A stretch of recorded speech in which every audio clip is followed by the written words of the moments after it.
ভারতের বিচিত্র একটি গ্রাম, যেখানে পারবেন না কিছুতেই স্পর্শ করতে। ভুলেও যদি স্পর্শ করে ফেলেন, গুনতে হবে মোটা অঙ্কের জরিমানা। পারবেন না কাউকে ছুতেও, কারণ ওরা মনে করেন ওরা ছাড়া পৃথিবীর সবাই নিম্ন শ্রেণীর। এরা যে ভাষায় কথাবার্তা বলেন, পৃথিবীর অন্য কোথাও এই ভাষার প্রচলন নেই। এই গ্রামকে বিশ্বের প্রাচীনতম গণতান্ত্রিক গ্রাম বলে মনে করা হয়। জায়গাটি ভারতে হলেও ভারতের আইন এখানে অচল। আইন কানুন চলে ওদের নিজস্ব পরিষদের।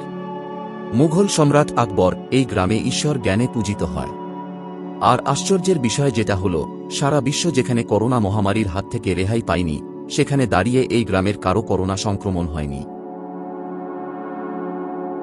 ভারতবর্ষ মানেই বৈচিত্র্য, তাই না? এই দেশের আনাচে কানাচে ছড়িয়ে ছিটিয়ে রয়েছে এমন সব রহস্য, যেগুলো শুনলে চোখ কপালে উঠতে বাধ্য। আজকের ভিডিওটিতে আরেকটি রহস্যময় জায়গা নিয়ে হাজির হয়েছি আমরা। দেখতে থাকুন ভিডিওটি, অবশ্যই আপনাদের ভালো লাগবে। নমস্কার বন্ধুরা, আমাদের এসআর স্ট্রিট চ্যানেলে আপনাদের স্বাগত।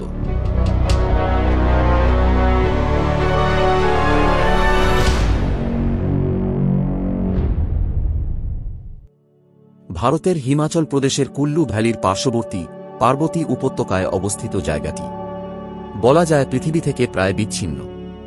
সমুদ্রপৃষ্ঠ থেকে উচ্চতা প্রায় ৮,৮৫৯ ফুট। কুল্লু যাওয়ার পথে ভুন্টার মেইন চক থেকে পার্বতী নদীর পাশ বেয়ে দুর্গম রাস্তা ও কয়েকটি সুড়ঙ্গ পেরিয়ে এগোতে হবে ৪০ কিলোমিটার।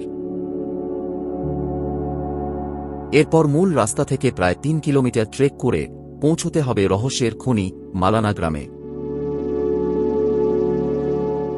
নানা কারণে গ্রামটি বিখ্যাত এবং কুখ্যাত, তবে রহস্যময়। ওরা অন্যদের থেকে নিজেদেরকে আড়াল করে রেখেছে। মালানা গ্রামে সম্পূর্ণ একটি আলাদা জগৎ। মোট জনসংখ্যা প্রায় ২৫০০। গ্রামে রয়েছে কাঠ ও সিমেন্টের তৈরি দোতলা, ৩ তলা বাড়ি। নিচতলাকে খুরাং বলা হয়, যেখানে গবাদি পশু এবং জ্বালানি কাঠ রাখা হয়। দোতলাকে বলা হয় ডাইং, এখানে খাবার এবং ব্যবহারের যাবতীয় জিনিস রাখা হয়। ৩ তলাকে পাতি বলা হয়, এখানে শোয়ার ঘর থাকে। এরা গ্রামের বাইরের মানুষের সঙ্গে বেশি মেলামেশা পছন্দ করে না। ছেলেমেয়েদের বিয়ে হয় নিজেদের গ্রামেই। এখানকার মহিলারা খুবই সুন্দরী। ১৪ বছর বয়সেই মালানা মেয়েদের বিয়ে হয়ে যায়। এই গ্রামের বাসিন্দাদের কাছে বহিরাগতরা অস্পৃশ্য এবং নিম্ন শ্রেণীর, তাই কোনো কিছু স্পর্শ করার অধিকার অন্য কারোর নেই। স্পর্শ করলেই জরিমানা। এই জরিমানার টাকায় একটি ভেড়া কিনে সেটাকে বলি দেওয়া হয়।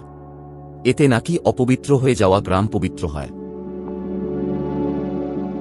গ্রামের মাঝখানে রয়েছে একটি মন্দির, যার দেওয়াল অপূর্ব কক্ষকুনি শৈলীর কারুকার্যে পূর্ণ এবং গোটা মন্দির চত্বর শিং বিশিষ্ট হরিণের মাথা দ্বারা শোভিত। পাশেই নোটিশ বোর্ড, স্পর্শ করলে গুনতে হবে মোটা অঙ্কের জরিমানা। মন্দিরের দরজা বহিরাগতদের জন্য বন্ধ থাকে।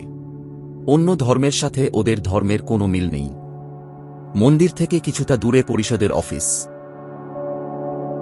প্রতিদিন সন্ধ্যাবেলায় সেখানে বসেন গ্রাম পরিষদের লোকেরা। তারা গ্রামবাসীদের অভাব অভিযোগ শোনেন।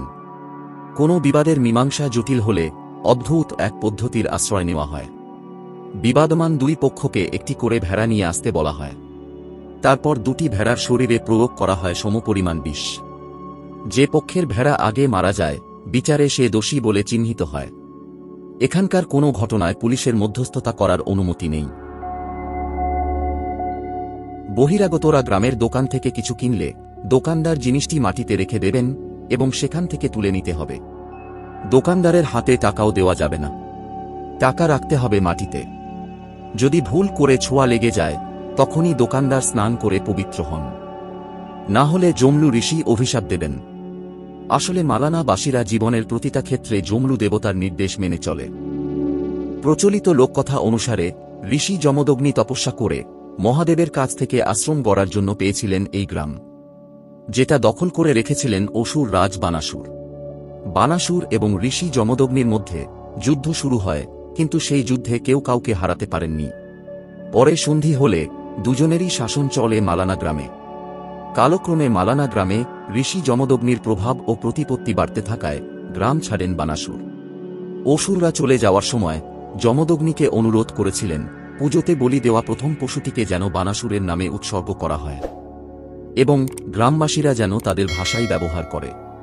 সেই বানাসুরের ভাষা গ্রামবাসীরা এখনও ব্যবহার করেন। গ্রামে সর্বোচ্চ দেবতা হিসেবে প্রতিষ্ঠিত হয় ঋষি যমদগ্নি। মালানাবাসীরা বলেন জমলু দেবতা, তার সঙ্গে পুজো পান বানাসুরও। এই পৌরাণিক দেবতার পুজো বা উপাসনার রীতি নেই। প্রচলিত প্রথায় পুজো না করলেও সবার ঘরে ঘরে তার আধ্যাত্মিক বাণী ঝোলানো থাকে। গ্রামে 11 সদস্যের একটি পরিষদ রয়েছে। এই পরিষদের দ্বারা নেওয়া যে কোনো সিদ্ধান্তই পুরো গ্রাম মেনে চলে।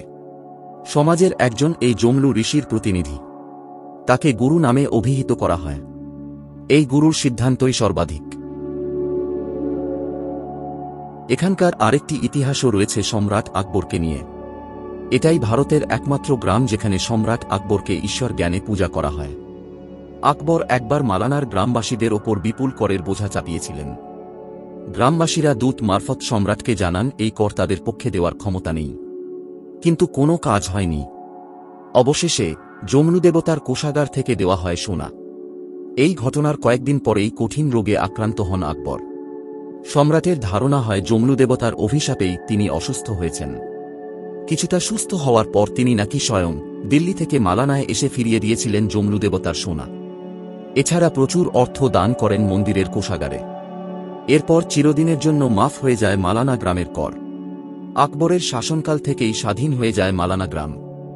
ওরা যে ভাষায় কথাবার্তা বলেন সেটা কানাসি ভাষা নামে পরিচিত। এর কোনো লিপি নেই। বিশ্বের আর কোথাও এই ভাষার প্রচলন নেই। এই ভাষা বাইরের লোকদের শেখানো নিষিদ্ধ। ওদের মতে এটি একটি পবিত্র ভাষা। সুইডেনের বিখ্যাত আপসলা বিশ্ববিদ্যালয়ের ভাষা বিজ্ঞানের অধ্যাপক আঞ্জু সাক্সেনা জানান, কানাসি একটি অলিখিত এবং অপরিচিত ভাষা। এটি চীন ও তিব্বতী ভাষা পরিবারের অন্তর্গত। তাদের অনুমান সংস্কৃত ও তিব্বতের ভাষা মিশে তৈরি হয়েছে এই ভাষা। এই ভাষা বিজ্ঞানের যে ছক তাকেও প্রশ্নবিদ্ধ করে। এই গ্রামের লোকেরা নিজেদের আলেকজান্ডার দ্য গ্রেটের বংশধর বলে দাবি করেন। আলেকজান্ডার দ্য গ্রেট খ্রিস্টপূর্ব 326 খ্রিস্টাব্দে বহু শ্বেত সৈন্যকে সঙ্গে করে ভারত অভিযানে আসেন। ভারতবর্ষে তিনি প্রায় 19 মাস ছিলেন, কিন্তু তিনি ভারত ত্যাগ করলেও তার কিছু সৈন্যকে ভারতেই রেখে যান। বিশিষ্ট গবেষক মেহেক চক্রবর্তীর বর্ণনা থেকে জানা যায়, আলেকজান্ডার দ্য গ্রেটের সৈন্যদের একটি অংশ পাঞ্জাবের পৌরবের রাজা পুরুর সঙ্গে যুদ্ধে আহত হয়ে একটি বিচ্ছিন্ন গ্রামে আশ্রয় নিয়েছিলেন। সেসব সৈন্যদের দেহের গঠনের সাথে মালানাবাসীর মিল রয়েছে। সেই সময়ের কিছু চিত্রকর্ম এখানে দেখা যায়। এছাড়া সেই সময়কার একটি তরোয়াল এই গ্রামের মন্দিরে এখনও সংরক্ষিত রয়েছে। এদের গ্রিসের আদলেই রয়েছে দ্বিকক্ষ বিশিষ্ট আইনসভা। এদের গায়ের রং অনেকটা সাদা, হিমাচলের অন্যান্য মানুষদের থেকে আলাদা। এছাড়া সোনালী চুল, সবুজ চোখ ও টিকোলো নাক, যেটা অনেকটা গ্রিকদের মতোই। পোশাক, অস্ত্র এবং শিরস্ত্রাণ দেখে ভারতীয় বলে মনেও হয় না। জীবনযাত্রার অনেক কিছুই মেলে প্রাচীন গ্রিসের সাথে। বিশ্ব যখন করোনা মহামারীতে জর্জরিত, সেই পরিস্থিতিতে দাঁড়িয়ে এই গ্রামে কেউ করোনা সংক্রমণ হয়নি বলে দাবি গ্রামবাসীদের। এছাড়া বহিরাগতরা অস্পৃশ্য থাকায় টিকা নিতে অস্বীকার করেন গোটা গ্রাম। অবশ্য গ্রামবাসীদের সঙ্গে দীর্ঘ আলাপচারিতায় টিকা দিতে সমর্থ হয়েছিল কুল্লু প্রশাসন। গ্রামবাসীদের বিশ্বাস যে কোনো বিপদ থেকে তাদের রক্ষা করবেন জমলু ঋষি। এই গ্রামের রয়েছে কুখ্যাত আরেকটি রূপ, যেটি সকলের কাছেই প্রায় অজানা। মালানা কিন্তু বিশ্বে তার পৌরাণিক গরিমার জন্য বিখ্যাত নয়। মালানা বিখ্যাত মালানা ক্রিম বা চরসের জন্য। প্রাকৃতিকভাবে মালানা গ্রামের আশেপাশের পতিত জমিতে গজিয়ে ওঠে উন্নতমানের গাঁজা গাছ। গ্রামবাসীদের চাষ করার তেমন প্রয়োজন হয় না। গ্রামের আশেপাশে পাহাড়ের কোলে জঙ্গলের মধ্যে প্রচুর গাঁজা গাছ জন্মায়। গ্রামের মহিলারা গাঁজা গাছের ফুল হাতের তালুতে ডলে বের করে নির্যাস। এই নির্যাস শুকিয়ে তৈরি হয় পিচের মতো কালো এবং আঠালো একটি বস্তু। এই বস্তুটি বিশ্বে মালানা ক্রিম নামে পরিচিত, যেটি বিশ্বের নেশারুদের কাছে পরম মহার্ঘ্য। এই গাঁজা ভারতের অন্য কোথাও পাওয়া যায় না। বিদেশি বাজারে এর চাহিদা আকাশছোঁয়া। গুণগত মানের জন্য 1994 এবং 96 সালে হাই টাইম ম্যাগাজিনের ক্যানাবিস কাপ জয় করে মালানা ক্রিম।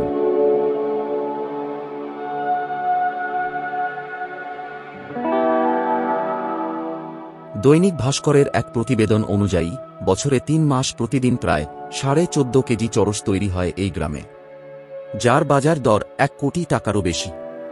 এই ৩ মাসে প্রায় ১০৮ কোটি টাকার ব্যবসা হয় এখানে। বাইরের লোকেরা এই গ্রামে প্রবেশ করতে পারলেও গ্রামে ঢোকার আগে এত রকম বিধিনিষেধের বেড়া রয়েছে, তা লঙ্ঘন করলে শাস্তির খাঁড়া নেমে আসতে পারে। মালানায় পর্যটকদের রাত্রিবাস নিষিদ্ধ। গ্রাম থেকে কিছুটা ওপরে আপার মালানায় রয়েছে ২-১টি হোটেল, চাইলে সেখানে রাত্রিবাস করা যায়। বর্তমানে গাঁজা চাষ বন্ধে হিমাচল প্রশাসন ব্যাপক অভিযান চালালেও উচ্চতা এবং কঠিন ভৌগোলিক অবস্থার কারণে এটি বন্ধ করা প্রশাসনের পক্ষে খুবই কঠিন। ২০০৮ সালের জানুয়ারি মাসে হওয়া এক ভয়াবহ অগ্নিকাণ্ডে পুড়ে ছাই হয়ে গিয়েছিল মালানা গ্রাম। পুড়ে গিয়েছিল জমলু দেবতার মন্দিরও। অনেকে বলেন আবগারি দপ্তরের লোকেরা গাঁজা গাছে আগুন ধরাতে গিয়ে ইচ্ছে করেই গ্রামে আগুন লাগিয়ে দিয়েছিলেন। অনেকের ধারণা মালানা গ্রামে গাঁজা, চরস, হাশিসের মতো একটি নিন্দনীয় ব্যবসা পরিচালিত হয়, যার সাথে বিশ্বের বড় বড় মাদক ব্যবসায়ীদের সংযোগ রয়েছে। সে কারণেই তাদের সাথে নিজেদের কথাবার্তা গোপনে সেরে নিতে তারা নিজেদের ভাষা তৈরি করেছে। রহস্যভেদ করতে চেয়ে বহু মানুষ এবং গবেষকেরা যুগ যুগ ধরে মিশতে চেয়েছে মালানাবাসীদের সাথে, কিন্তু কোনো এক অজানা কারণে মালানাবাসীরা বংশপরম্পরায় বাইরের মানুষদের সঙ্গে নিজেদের দূরত্ব ক্রমশ বাড়িয়ে গেছে, নিজেদের করে রেখেছে রহস্যময়। এদের সম্পর্কে আপনার কি মনে হয় জানিয়ে দিন কমেন্টে। আজকে এই পর্যন্তই, পরবর্তী ভিডিও নিয়ে আবার দেখা হবে আপনাদের সঙ্গে। সুস্থ থাকুন। যারা চ্যানেলটিকে এখনও সাবস্ক্রাইব করেননি, নিচে দেওয়া লাল বোতামটিতে অবশ্যই সাবস্ক্রাইব করতে একদম ভুলবেন না।